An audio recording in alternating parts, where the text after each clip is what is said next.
Vatsim-pitahiana ho anao. Ny Vatsim-pitahiana ho anao anio alakamisy 12 Novembre 2024 dia ho raisintsika ao amin'ny Isaia toko 140 ka ny 9 ka hatramin'ny 10.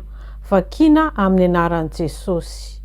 Ianao izay efa notantaniko avy tany amin'ny farany tany, ary natsoko avy any an-tany antsisiny ka nilasako hoe mpanomboka ianao efa novidiako ka tsy mba nariko.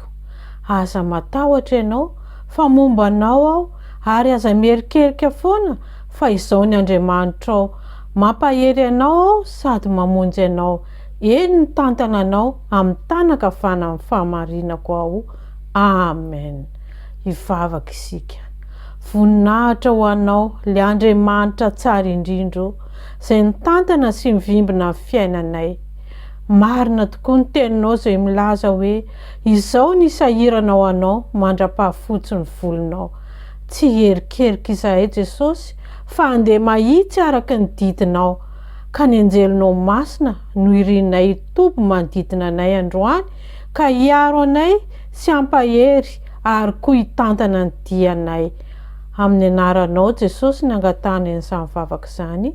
Amen.